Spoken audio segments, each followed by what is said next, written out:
우리가 잘 생각해 보면 이렇게 고민해 볼 수 있죠. 하나님 이름은 어차피 거룩한데, 이미 거룩한데 우리가 기도한다고 거룩해지나? 네. 물론 이런 고민 좀 해보셨을까요? 주의 기도를 보면 제일 첫 간구가 이거잖아요.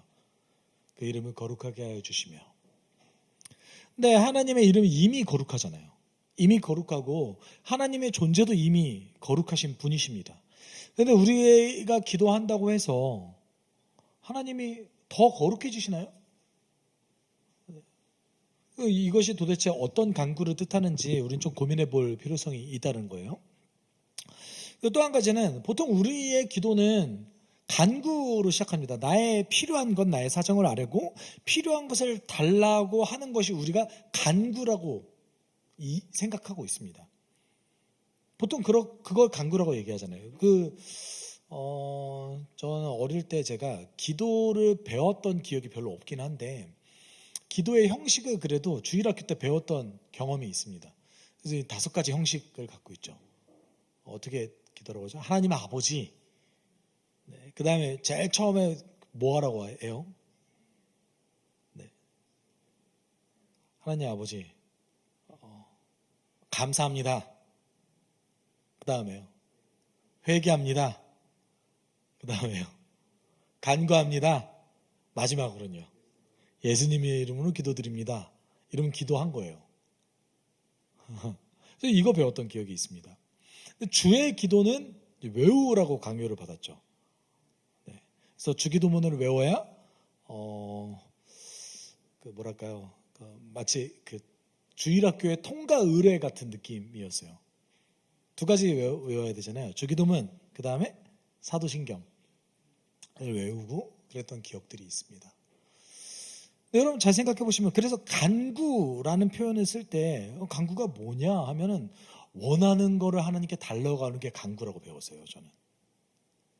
근데 잘 보시면 첫 번째 간구가 나오는데 그게 뭐냐면 그 이름을 거룩하게 하여 주시며가 첫 번째 간구였습니다. 주기도문은 처음에 간구가 하나님의 이름을 위한 기도였고 그리고 마지막에 주기도문을 마무리할 때 나라와 권세와 영광이 아버지께 있다고 하면서 주의 기도를 마무리합니다. 그렇다면 여러분 우리가 고민해 볼 필요성이 있습니다. 그 이름을 거룩하게 해주시고 라는 말이 도대체 어떤 뜻일까요? 좀 고민해 봐야죠. 여러분 그 이름을 거룩하게 해주시며 라는 말이 우리 일단 고민해 봤으면 좋겠습니다. 왜 이 기도를 이렇게 했을까? 이 기도하면 하나님 더 거룩해지시나? 네. 이미 거룩하신 그분이 내가 기도한다고 해서 달라지시나? 네. 어떤 의미일까? 일단 제일 처음에 그 이름에 대해서 좀 고민해 볼 필요성이 있어요. 여러분 하나님의 이름이 제일 처음 등장했던 시기가 있습니다.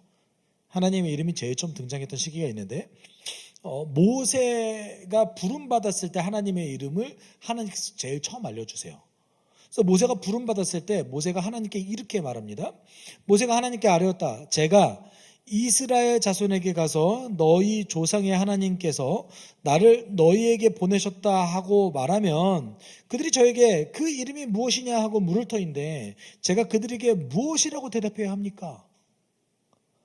이거 사실은 모세가 뭐라고 물어본 거예요? 당신 이름이 뭡니까? 이거 물어본 거였어요. 어떻게 보면 굉장히 모세의 이름은 모세의 이런 질문은 당돌하죠. 모세가 하나님을 처음 만나고 나서 하나님께 제가 거기 가면 이 사람들이 하나님께 부름받았다는 거 분명히 안 믿을 텐데 도대체 제가 뭐라고 얘기해야 됩니까? 당신 이름이 뭐예요? 이런 거 아닙니까? 하나님께서는 네가 알 거 없어. 보통 이렇게 말할 것 같은데 네가 하라는 대로 해 좀. 뭘 그걸 코치코치 물어. 여러분은 안 그러실 것 같으세요? 제가 하나님 입장이었으면 그럴 것 같은 거예요. 좀 해. 뭘 물어봐. 왜냐면 제가 제 애들한테 그러거든요. 묻지 말고 그냥 해. 네. 근데 하나님께서는 여기에 대답해 주세요. 대답해 주실 때 이렇게 대답해 주십니다. 하나님이 모세에게 대답하셨다. 나는 곧 나다. 너는 이스라엘 자손에게 이르기를 나라고 하는 분이 너를 그들에게 보냈다고 하여라.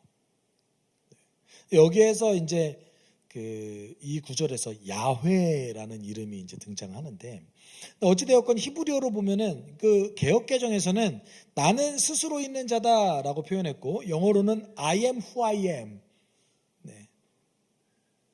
라고 이제 번역하고 있습니다. 히브리어로 번역한다면, 직역하면 이것을 어떻게 번역할 수 있냐면, 나는 되고자 하는 대로 되는 나다 라고도 번역할 수 있습니다.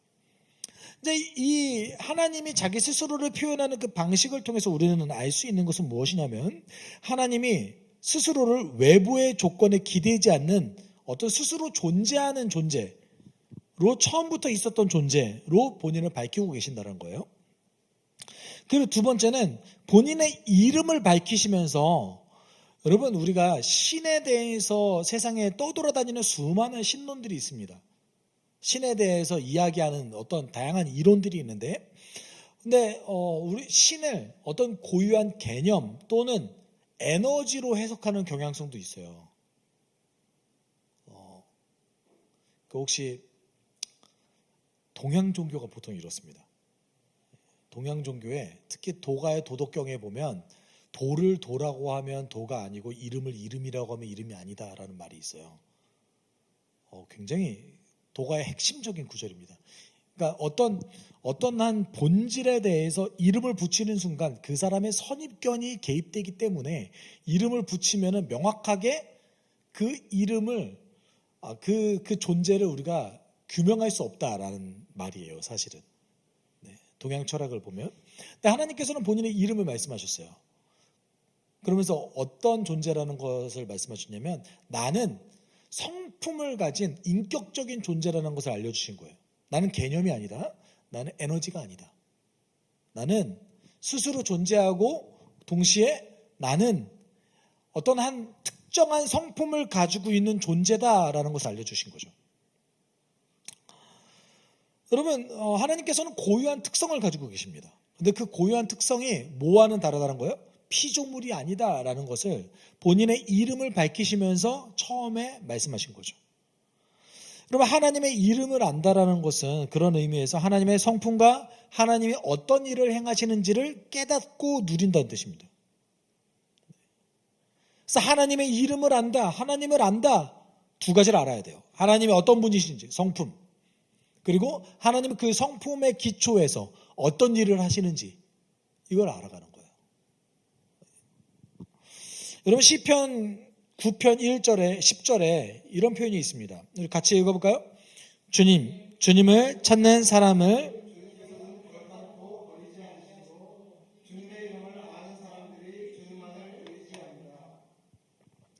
여기서 이제 주님의 이름을 안다라는 것은 우리는 조금 알 수 있는데, 시편 기자는 이렇게 얘기하고 있습니다. 주님을 찾는 사람을 주님은 절대 포기하지 않으십니다라고 이야기합니다.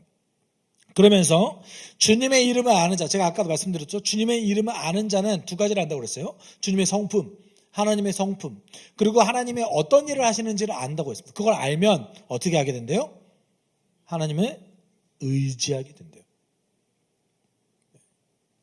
여러분, 성경에서 이야기하는 하나님의 그 성품과 하나님이 어떤 일을 행하시는지 우리가 명확하게 이해하고 깨닫기 시작하면 그 하나님을 의지하지 않을 수 없습니다. 이 깨진 세상을 살아갈 때 여러분 뜻대로 잘 되시던가요? 우리 스스로도 잘 컨트롤하지 못할 뿐더러, 우리의 마음도 컨트롤하지 못할 뿐더러, 우리의 다양한 여건 가운데서 우리는 우리의 통제력을 사실 갖는 것 같지만 그러지 못했다고 훨씬 많습니다. 그래서 어른이 되어간다는 건, 나이가 들어간다는 것은 시간이 지나면서 내가 어찌할 수 없는 일들이 벌어졌을 때 거기에 큰 타격을 받지 않는 것이 어떤 의미에서는 성장하는 거잖아요. 그럴 수 있지. 그런 일도 벌어질 수 있지. 그 상황 가운데서 우리는 우리 스스로의 통제력을 잃는 그 과정 가운데 우리가 좌절하지 않는 이유는 그리스도인들은 특별히 하나님을 의지하기 때문입니다. 하나님 어떤 분이신지, 하나님 어떤 일을 하셨는지, 그리고 그 하나님이 나에게 어떤 일을 지금도 행하시고 계시는지를 알기 때문에 우리가 그 하나님을 의지하는 거죠. 하나님의 이름을 안다는 것은 이런 것입니다. 그래서 그 이름을 아는 사람은 반드시 하나님을 의지할 수밖에 없습니다. 그 하나님의 이름의 성품 중에서 가장 고유한 성품이라고 한다면 거룩함입니다. 거룩함. 여러분, 거룩하다 어떤 식으로 좀 이해하셨습니까? 이게 조금 약간 거룩함 그러면 보통은 이제 그리스도인들의 그 신앙생활 가운데서 어떤 특정한 종류의 신앙 행위를 거룩함으로 인식할 때가 많아요. 네, 이런 거 있잖아요. 우리가 거룩에 대한 선입견이 좀 있어요. 여러분, 그 밴드가 찬양하면 거룩해 보이세요? 아니면 찬양대가 이렇게 되게 앙상블하면 거룩해 보이세요? 이거 잘못된 용어지만 약간 뭔가 홀리해 보인다라는 표현 쓰잖아요. 그렇죠? 어디에 그런 게 있습니까? 뭔가 아주 아름다운 하모니가 이루어지는 찬양대 공연을 본다든지, 네. 홀리한 것 같잖아요. 앞에서 막 이렇게 락 기반으로 이렇게 찬양을 하고 있어요. 네. 홀리해 보이세요? 고개를 끄덕여 주셔서 감사합니다. 제가 락을 너무 좋아해서 제 별명이 락두였거든요. 네. 우리는 그러한 어떠한 선입견을 갖고 있어요. 원래 거룩이라는 표현은요, 여러분, 거룩이라는 표현은 하나님의 아주 고유한 성격입니다. 네. 그래서 우리가 이 하나님의 이름은 반드시 이 하나님의 거룩한 고유한 성격으로 연결될 때가 많습니다. 그리고 여러분 생각해 보면, 근데 그 이름이 거룩해지는 거잖아요. 하나님의 존재가 아니라, 그렇죠? 네. 이거 우리가 좀 특이한 거예요. 하나님께서는 본인의 존재를 이스라엘 백성들에게 서서히 계속해서 자기의 존재를 알려주셨습니다. 어떤 행위를 통해서, 그리고 하나님의 말씀을 통해서 자기 자신을 알려주셨어요. 왜냐하면 그분은 피조물이 아니시기 때문에 당신께서 말씀하시는 것을 통해서만 온전히 우리가 하나님을 알아갈 수 있거든요. 그래서 구약 성경을 보면 이스라엘의 역사 가운데서 하나님께서는 자기 자신에 대해서 알려주셨습니다. 그런데 이스라엘 백성들은 하나님 알아가는 것에 실패했어요. 하나님의 성품을 알아가는 것에 실패했고, 하나님의 성품을 알아가는 만큼 그렇게 살아가는 것에 실패했습니다. 오죽하면 하나님께서는 내가 너희들이 제사를 지내는 것보다 너가 나를 더 아는 것을 난 더 기뻐한다. 호세아서 6장 6절에 그렇게 말씀하셨죠. 이 말은 다르게 얘기하면 이스라엘 백성들이 하나님 아는 것을 소홀히 했다라는 거예요. 제사는 항상 드렸습니다. 예배는 항상 드렸습니다. 그들이 어떤 특정한 종류의 율법은 지켰습니다. 근데 하나님 알아가려고 하지 않았습니다. 하나님의 성품에 알려가려고 하지 않았고, 하나님의 어떤 일을 행하셨는지 알려고 노력하지 않았습니다.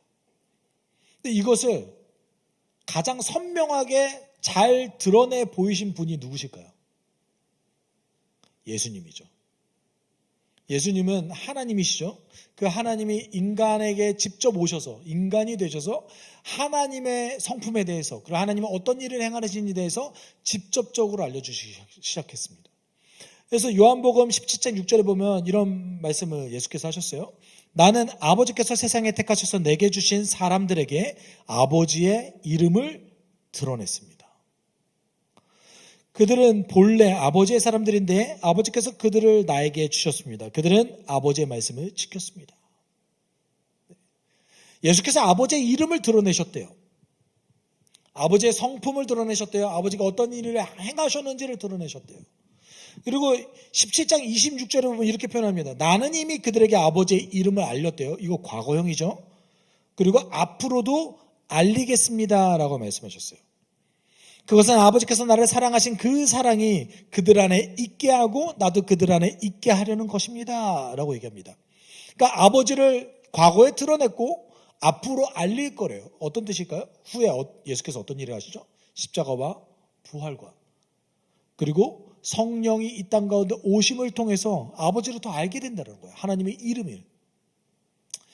그 결과 어떤 일이 벌어진대요? 아버지께서 나를 사랑하신 그 사랑이 그들 안에 있게 된대요. 예수께서 아버지의 이름을, 하나님의 이름을 알게 하신 그 과정을 통해서 그 사랑이 우리 안에 있게 된대요. 그러니까 그 이름을 안다라는 뜻은 하나님의 성품을 알고 하나님이 어떤 행위를 하셨는지를 온전히 이해해서 받아들인다는 뜻입니다. 이걸 우리가 한 단어로 요약해서 사용하죠. 믿음이란 단어로 요약해서 사용합니다. 아주 긴 이 과정의 전체를 한 단어로 요약해요. 믿음. 그래서 여러분 유의하셔야 돼요. 예수 처음 믿는 분들에게 좀 믿음이 있으세요? 이렇게 요약해서 쓰시면 안 돼요. 이해가 안 되거든요. 그럼 대체적으로 믿음 있느냐는 말이 어떻게 들리냐면 하나님이 계신다는 걸 인정해요? 그럼 다 있다고 해요. 저 신이 있다고 믿어요. 그렇죠? 성경에 얘기하는 믿음 그거 아니잖아요. 네. 여러분 이 이름을 아는 것 중에 가장 중요한 요소 중에 하나가 하나님의 거룩함에 대해서 알고 그 거룩함을 드러내는 것입니다. 자, 아까도 그랬듯이 거룩함에 대면 우리의 선입견이 있습니다. 그런데 보통은 거룩함 그러면은 대체적으로 거룩하다라는 말이 도덕적이고 또는 윤리적으로 들릴 때가 많습니다. 그렇죠? 네. 사전적으로는 거룩하다라는 것이 구별되다라는 뜻이에요. 구별되다. 근데 이게 하나님께 쓰이면 이 구별된다라는 뜻이 어떤 의미로 받아들여지면 존재론적으로 받아들여져요. 그게 뭐냐면 하나님은 피조물이 아니다라는 뜻입니다. 하나님은 그 누구와도 비교할 존재가 없다라는 뜻입니다. 이 하나님은 거룩하시다라는 표현을 요한복음의 식으로 얘기한다면 어떤 게 될까요? 여러분 예배할 때 가장 먼저 사회자가 이렇게 얘기할 때가 있죠. 하나님은 영이시니 예배는 자마다 신령과 진정으로 예배할지니라. 이게 개역개정 버전에서는 영과 진리로 예배할지니라. 여기서 하나님은 영이시니 그러면 우리 하나님은 약간 스피리추얼한 존재인가? 약간 유령이랑 비슷한 분이신가? 라고 해석하는 분들도 계시죠. 그게 아니라는 거예요. 하나님이 거룩하다라는 말과 일맥상통한 거예요. 하나님은 피조물이 아니다. 비길 분이 없으시다. 그리고 하나님과 비교할 존재가 없으시다. 그런 뜻이죠. 존재론적인 거예요. 그분은 그 어떤 것에도 영향을 받지 않으신다. 그 어떤 환경에도 영향을 받으시지 않으신다. 그런 뜻이죠. 그런 의미에서 하나님께 거룩하시다라는 것은 하나님이 어떤 분인지 알리는 그 분 자체의 존재론적 개념입니다. 비할 분이 없으시다. 다른 얘기를 하면 그분이 앞으로 행하시고 말씀하시는 그 모든 것이 비교할 수 없는 한 진리가 돼서 그 자체가 거룩한 거예요. 우리는 하나님이 거룩하시다라는 것에 비교할 어떤 대상이 없습니다. 그분의 말씀 안에서만 거룩함이 드러날 뿐이에요. 그것을 통해서만 하나님 알 수 있으니까. 그런 의미에서 여러분 첫 간구 그 이름을 거룩하게 하여 주시며라는 이 그 간구는요 하나님의 이름이 구별되게 인정받고 찬양되길 바라는 기도인 거예요. 하나님의 이름이 높아지길 원합니다. 하나님의 이름이 내 삶에서 완전히 구별되길 원합니다. 하나님의 이름이 내 주변에서 높임받길 원합니다라는 우리의 간구입니다. 하나님의 명예를 위한 기도죠. 왜 이 첫 간구가 중요할까요? 우리의 삶의 주도권, 우리의 삶의 목적이 어디 있는지를 보여주는 거예요. 그러니까 주기도문은 하나님의 질문이기도 합니다. 어떤 질문입니까? 너는 무엇을 위해서 사느냐? 그게 첫 간구에 드러나는 거죠. 너는 무엇을 위해 사느냐? 너의 명예를 위해 사느냐? 아니면 나의 명예를 위해 사느냐? 근데 여기서 우리는 하나의 질문을 할 수 있습니다. 하나님의 명예가, 하나님의 거룩함이 우리의 삶 때문에 바뀔까요? 하나님 이미 영광 받으시는 분이시고 하나님 완전하신 분이십니다. 하나님 이미 거룩하십니다. 근데 내가 뭘 열심히 하고 안 하고에 따라서, 내 기도에 따라서 하나님이 더 거룩해지시고 이런 게 말이 되나요? 하나님의 말씀 한번 살펴보죠. 이사야 29장 23절에 이런 이사야 선지자의 어떤 그 예언이 있습니다. 야곱이 자기의 자손 곧 그들 가운데서 내가 친히 만들어준 그 자손을 볼 때 그들은 내 이름을 거룩하게 할 것이다. 야곱의 거룩한 분을 거룩하게 받들며 이스라엘의 하나님을 경외할 것이다. 잘 보세요.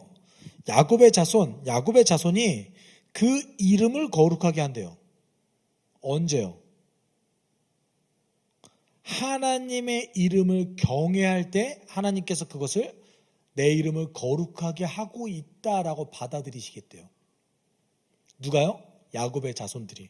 우리로 기준으로 따지죠. 하나님 나라 백성이 하나님이 어떤 분이신지, 하나님이 어떤 행위를 하셨는지를 알고 그것을 기뻐하고 찬양하고 누리면 하나님께서는 그것을 뭐로 받아들여 주시겠대요?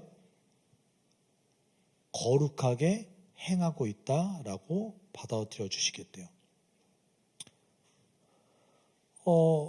하나님의 존재는 확실히 더 거룩해질 수 없는 완전하신 분이십니다. 그런데 하나님께서는 우리에게 이렇게 약속해 주신 거죠. 너희가 내 이름을 알고 나에 대해서 알고 나를 경외하고 나를 누리면 내가 그것을 내 이름을 거룩하게 하고 있다라고 내가 받아들이겠다. 그럼 반대로 그러면 하나님의 이름은 모욕받을 에스겔로 가보죠. 에스겔 22편 22장 26절 같이 읽어볼까요? 이 땅의 제사장들은 나의 율법을 위반하고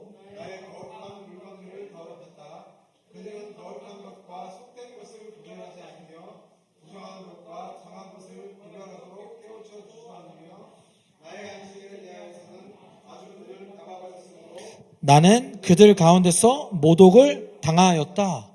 아까 말씀드렸듯이 하나님의 이름을 우리가 알아가고 그 이름을 경배하고 그랬을 때 하나님은 본인의 이름이 거룩해지고 있다라고 받아들이셨어요. 근데 동시에 당신의 백성이 하나님의 명령을 거절해서 하나님의 이름에 알아가려고 하지도 않고 그래서 찬양하지도 않고 하나님의 백성답게 살아가지 않을 때 하나님 뭐라고 얘기하십니까? 내가 지금 모독받고 있다 라고 말씀하셨어요. 우리는 좀 착각할 때가 있습니다. 하나님의 이름을 누가 모독한다고 생각해요? 하나님을 모르는 자들이 하나님을 모독한다고 착각합니다. 그래서 예를 들어서 교회를 지나치게 비방한다든지 교회를 지나치게 모욕적인 언사를 하는 사람들, 그리고 하나님에 대한 모욕적인 언사를 하는 사람들에 대해서 저 사람이 하나님을 모욕해 이렇게 우리는 받아들여요. 근데 하나님은 그들을 신경 쓰지 않으세요. 제가 그러든지 말든지 나는 그들에게 모욕받지 않아. 이런 얘기도 구약성경에 많이 쓰시거든요. 그런데 하나님 모욕받으시고 굉장히 기분 나빠하실 때가 있으세요. 그게 언제요? 내 백성이 내 이름을 모독할 때 나는 모욕받는다. 근데 어쩌면 이건 지극히 상식적입니다. 왜냐하면 예수께서 우리를 뭐라고 말씀하셨나요? 그리스도의 편지로 우리를 부르셨습니다. 사도 바울이 우리에게 그렇게 얘기했죠. 그리스도의 편지요 그리스도의 향기다. 우리가 그리스도를 드러내는 자, 우리가 그리스도의 향기를 드러내는 자로서 우리는 부름받았습니다. 하나님은 보이지 않아요. 근데 보이지 않는 그 하나님의 이름을 거룩하게 드러내는 존재가 하나님의 백성입니다. 근데 그 하나님의 백성이 하나님의 이름을 온전히 드러내지 못하거나 그 삶 속에서 하나님의 이름을 모독한다면 하나님 뭐라고 말씀하세요? 내가 모독받았다라고 판단하세요. 그리고 우리의 모습을 보고 사람들은 하나님을 모독하는 말을 하기 시작하죠. 시작은 어디에서 시작된 겁니까? 우리에게서 시작된 겁니다. 시작은 우리에게서 시작된 겁니다. 그런 의미에서 우리는 두 가지가 필요합니다. 첫 번째는 이 깨진 세상 속에서 하나님의 거룩함을 찾아내는 것이 필요해요. 그게 우리의 특권이에요. 여러분, 세상은 깨졌어요. 우리 마음대로 되지 않을 때가 많습니다. 하나님의 입장에서 우리가 온전히 바라보지 못한다면, 잘 생각해 보세요. 이 세상은 마치 하나님이 개입하지 않는 절망과 어둠만 가득한 세상으로 보여질 때가 많습니다.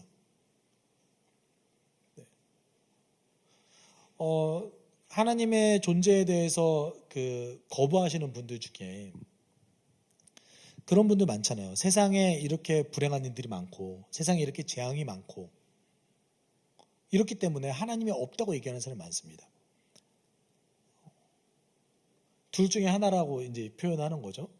세상에 이렇게 깨짐과 절망과 어둠이 많기 때문에 하나님은 없거나 하나님은 선하지 않다라고 말하는 사람들이 있습니다.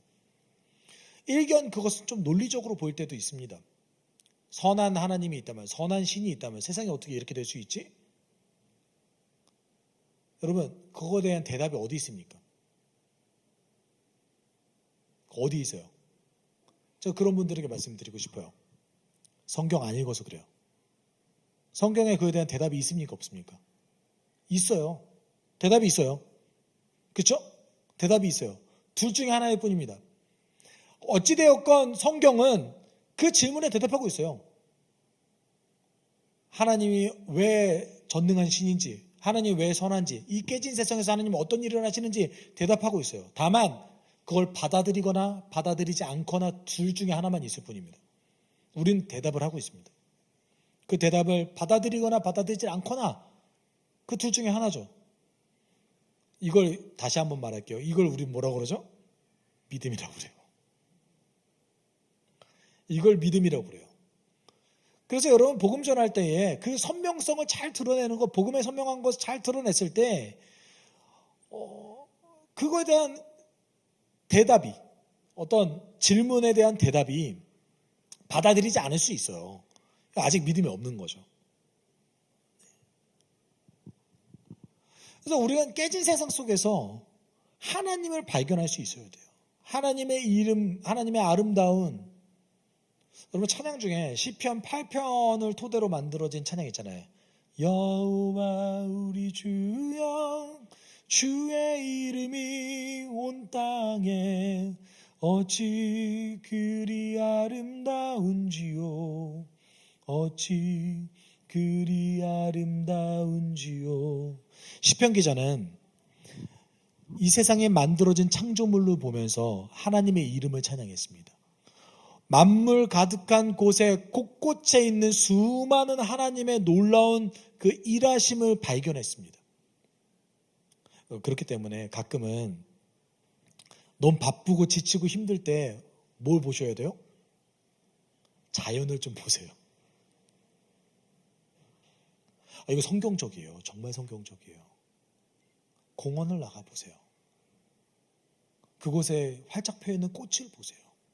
하늘을 보세요. 별을 보세요. 그걸 놀랍게 설계하시고 만드신 하나님을 발견하세요. 그리고 우리는 말씀을 통해서 이 깨진 세상에서 하나님이 어떻게 일하시는지 발견할 수 있습니다. 그게 그 이름을 아는 거죠. 그리고 그 이름을 높이는 행위, 그 행위가 어떤 행위입니까? 하나님의 이름을 거룩하게 하는 행위입니다. 그거 우리 언제 합니까? 우리 지금 하고 있잖아요. 아닌가요? 지금 하고 있는 거잖아요. 그렇죠? 우리 하나님의 이름을 거룩하게 하는 행위를 하고 있잖아요. 그걸 우리를 한 단어로 다시 정의합니다. 뭐예요? 예배. 여러분, 그래서 공동체 예배가 중요한 겁니다. 우리가 일주일 동안 한 번도 그런 적이 없더라도 일주일에 한 번 정도는 같이 할 수 있게 해주잖아요. 그 이름을 거룩하게 하는 행위를. 단지 이것만으로 충분하지 않습니다. 하나를 더 해야 돼요. 그것이 무엇이냐면 마태복음 5장 16절 이렇게 얘기하고 있습니다. 같이 읽어봅시다. 이와 같이 너희 빛을 사람에게 비추어서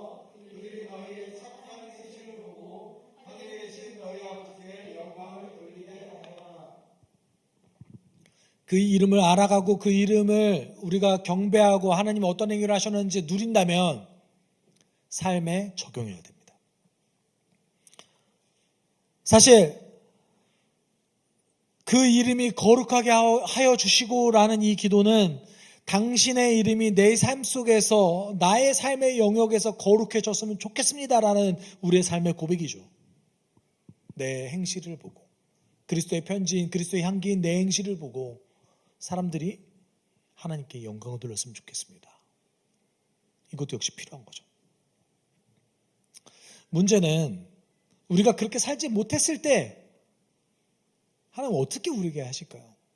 하나님의 백성이 그의 이름을 모독하고 하나님의 백성이 그의 명령대로 온전히 살아내지 못해서 하나님의 이름이 모독당하고 주변 사람들이 하나님의 영광을 찬양하지 아니할 때 하나님께서 우리에게 어떻게 하실까요?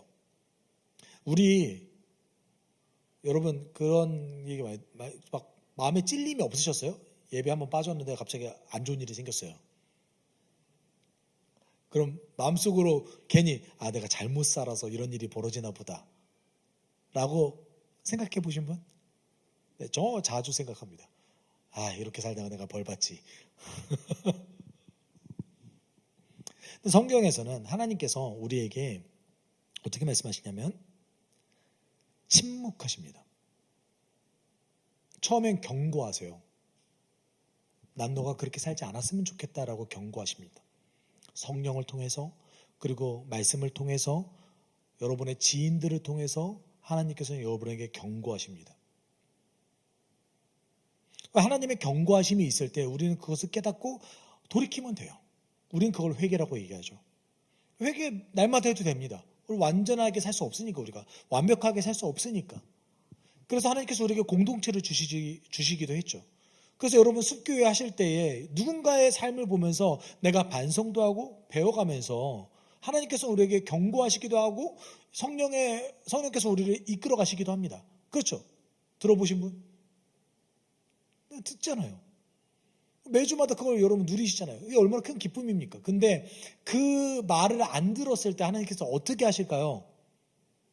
침묵하세요.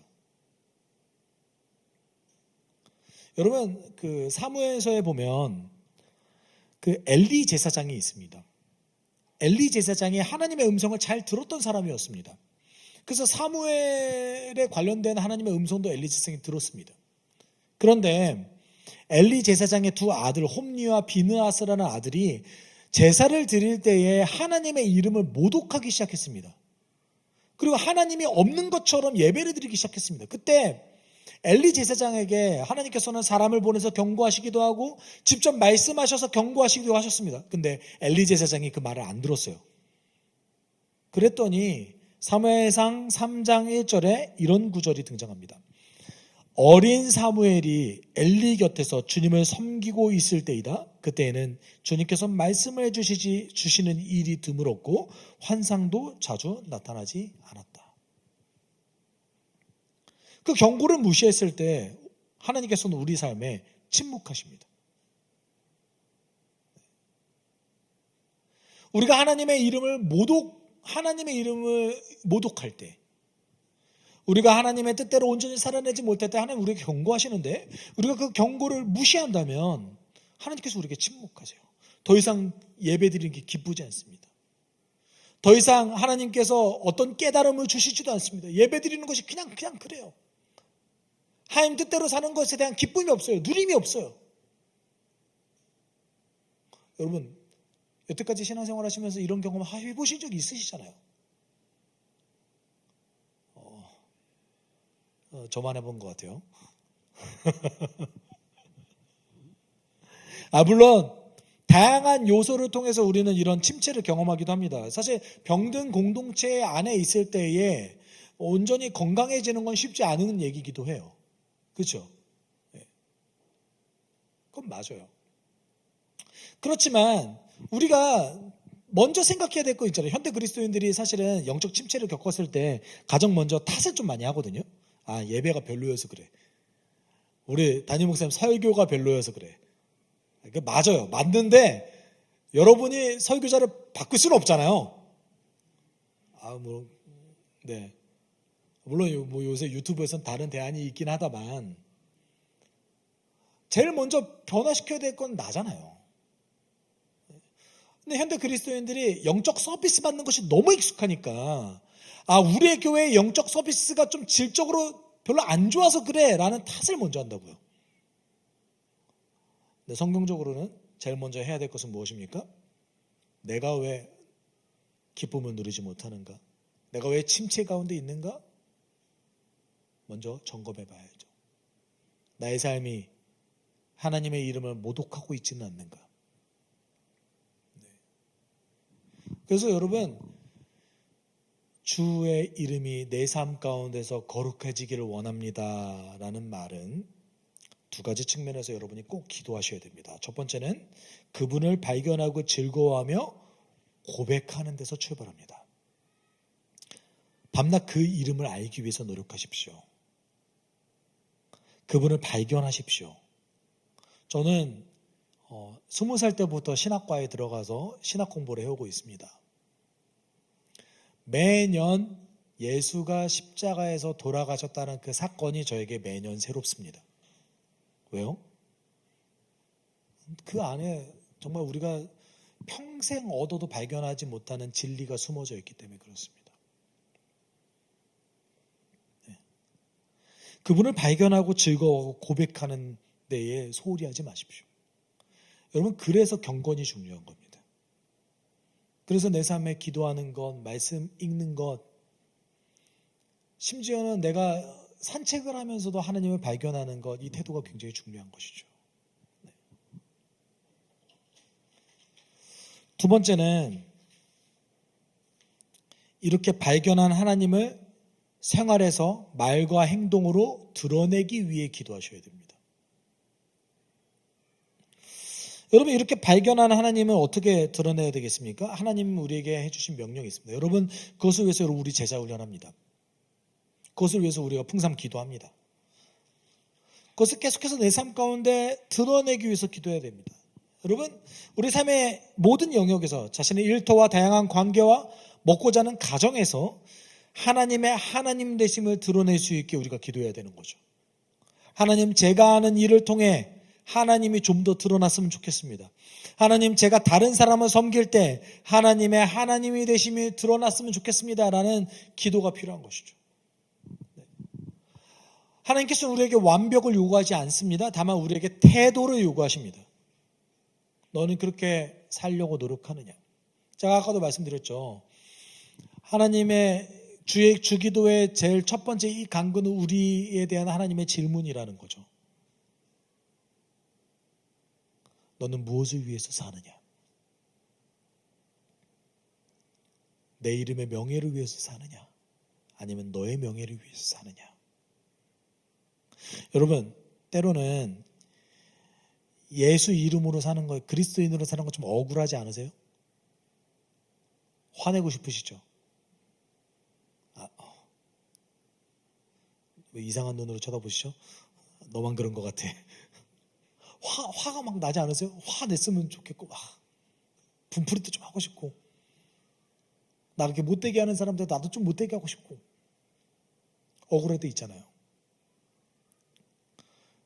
내가 내 명예를 위해 살면 그 억울함을 못 푸는 게 너무 힘든 일이 돼버려요. 그렇죠? 나는 왜 이렇게 억울하게 살아야 됩니까? 하나님께 하소연하는 일이 돼버리죠.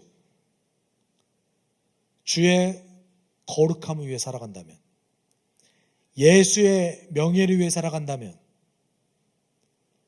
그의 이름이 내 삶에서 거룩해지기를 원합니다라는 기도가 내 삶의 목적이 된다면, 내가 때로는 예수 이름으로 억울해지는 것, 예수 믿기 때문에 손해보는 것이 하나님 앞에서 명예가 될 수 있죠. 하나님 그것을 너의 삶 속에서 내 거룩함이 드러나고 있구나 라고 보시니까요. 우리는 왜 이렇게 우리가 손해보는 게 이렇게 힘들죠? 우리는 왜 이렇게 우리가 누리지 못하는 것, 소비하지 못하는 것, 돈을 많이 못 버는 것, 때로는 그리스도인으로 살아가는 그 어떤 그것이 왜 이렇게 억눌리는 것 같죠? 우리 삶에 목표점이 설정되어 있지 않았기 때문에 그렇습니다. 그 이름이 내 삶에 거룩해지는 것. 그것이 우리 삶의 제우선, 최우선 목표점이 되어야 되는 것이죠. 그러면 억울한 일이 생길 때 하나님께 따지세요. 하나님, 저 잘했죠? 당신 지금 당신의 이름이 거룩해진다고 여기시는 거 맞죠? 그렇게 기도하세요. 여러분, 그런 의미에서 우리가 우리 삶 가운데 하나님의 이름이 혹시 모욕받는다고 느낀다면 그때 우리에게 필요한 것이 있습니다. 회개해야 됩니다.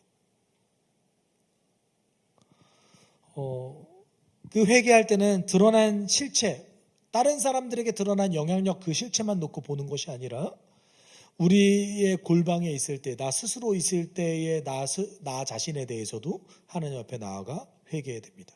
하나님 앞에서 우리가 책임지지 않을 만한, 책임지지 않아도 되는 자기 모습은 없습니다. 하나님은 우리의 숨겨진 모습까지 다 아시기 때문에 그렇죠.